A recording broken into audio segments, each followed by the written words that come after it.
Salut tout le monde, comment ça va? J'ai envie de discuter. Comment dire? Quand on n'est pas passionné par quelque chose,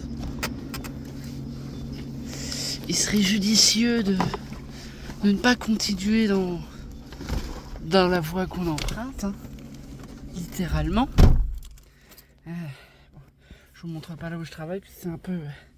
Je travaille sur des chantiers sécurisés, donc voilà, il faut garder discrétion. Enfin bref, là n'est pas le problème. Moi j'aimerais bien savoir pourquoi les gens vous obstinez dans des métiers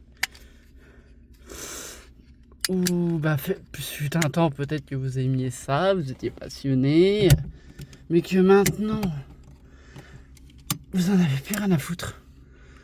Je parle surtout en connaissance de... Attendez, je pose Jean-Jacques. Aujourd'hui, on va prendre l'autoroute. Je parle surtout pour... Oh merde, Jean-Jacques. Le nettoyage. Les gens dans le nettoyage, là. Les pas propres, là. Vous commencez tous à me gonfler avec une force internationale. Laisser des chantiers dans un état, je ne comprends pas, je ne conçois pas. Et j'aimerais bien savoir pourquoi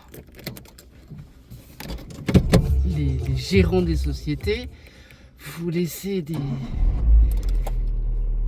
agents, je peux même pas appeler ça des agents, des crados, laisser des chantiers s'encrasser pendant 1, 2, 3, 5 ans. Et après, c'est qui qu'on appelle? C'est pas pour faire de l'humour. Eh ben les sociétés, elles m'appellent moi, elles pleurent. Les responsables, ils pleurent. Ils sont en larmes parce que les gens, ils menacent de quitter la société s'ils ne mettent pas de quelqu'un de compétent. Donc comme d'habitude, c'est Ninou qu'on appelle au secours. Donc les crasseux là. Hein? Attendez, je vous laisse qu'il y a le garde, je reprends plus tard. Oui, donc je vous avais laissé, puis il y avait le gardien. Voilà. Donc il y a les crasseux. Les gens qui veulent faire du nettoyage, adressez-vous à des professionnels. Ils vous diront vraiment ce que c'est, ce métier. Que c'est pas facile, que c'est très physique.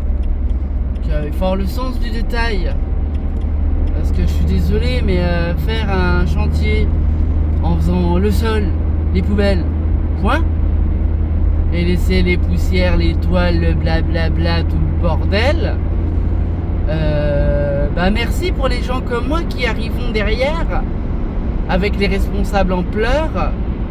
Et on met, moi personnellement, pour remettre un chantier sur les roulettes, pour pouvoir le tenir dans les temps, je mets minimum 2 semaines sur des chantiers généralement de 3 heures. Pour vous dire dans l'état où vous laissez les chantiers, les gros crasseux. Parce que je suis désolé, moi les gens comme ça, pour moi, et ça s'est vérifié, dans vos baraques, c'est des porcheries. Vous voulez faire du nettoyage juste pour l'argent. La preuve, je travaille dans une équipe, on est 5. La dernière fois on discutait et tout, je disais moi toujours contente d'être là et compagnie. Je sais pas comment tu fais, de toute façon c'est impossible d'être content de venir travailler pour faire du ménage. Là, je disais là si vous n'êtes pas content de venir faire du nettoyage, changez de métier quoi. Oui mais il faut bien qu'on paye les factures. Ouais, donc la plupart des gens vous faites du nettoyage juste pour vous foutre de la gueule ouvertement, je vais vous dire pourquoi, des sociétés qui vous emploient, des gens à qui vous dites bonjour sur les secteurs, vous foutez ouvertement de leur gueule. Moi je ne supporte pas ça. Comment vous voulez que les responsables et les sociétés vous fassent confiance si vous faites que de la merde? Là où je travaille, on est 5, on commence à 16h30, véridique. À 16h35, je suis à mon poste.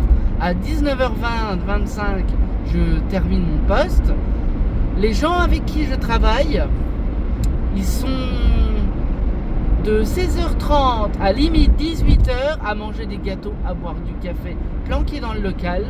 Ça descend à 18h et ça retourne dans le local attendre l'heure de sortie à 18h40.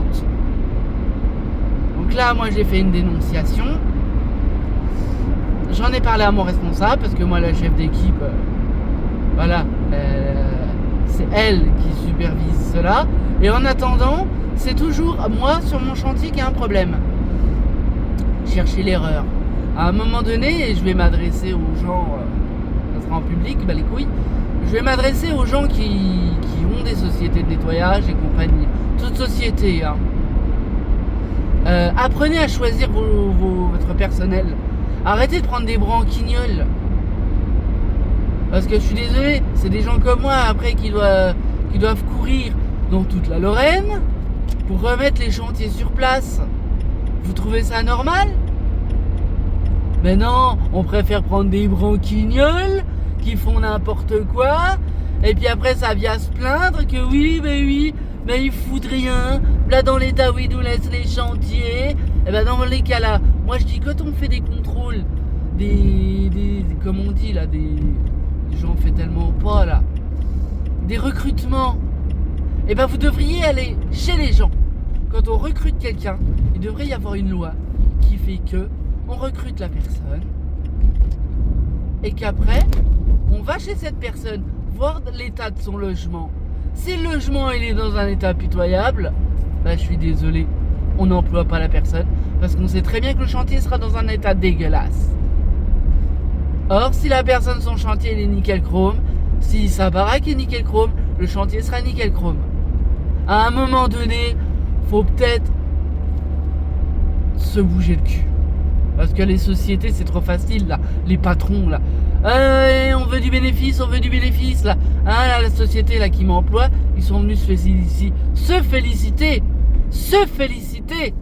que la société avait fait plus d'1 milliard de chiffre d'affaires cette année. Pour 2024. Se féliciter. Mais les 1 milliard de chiffre d'affaires, c'est grâce aux gens comme moi. Pas aux branquignoles, là, qui en branlent pas une. Et que ça demande des augmentations. Les gens avec qui je travaille, ils ont demandé des augmentations. Alors qu'ils ne foutent rien. Putain, mais cherchez l'erreur. À un moment donné, les gens des sociétés, là, hein, on gère des sociétés, là. Vous voulez du chiffre d'affaires, mais embauchez des gens comme moi. Pas des branquignoles. Et encore, je reste poli. Moi, je commence à en avoir marre. Ça fait plus de 20 ans que je suis dans ce métier. Et non, il y a plein de gens qui, oui, bah non, vous emploie pas parce que si, parce que ça. Bah non, préfère embaucher des branquignoles à moindre coût, qui laissent des chantiers dans la merde, que d'embaucher des gens comme moi, formés, qui connaissent leur métier, qui savent ce qu'ils ont à faire. Certes, je vaux cher, mais en attendant, je vaux le coup. Sur ce, je vous souhaite une bonne journée.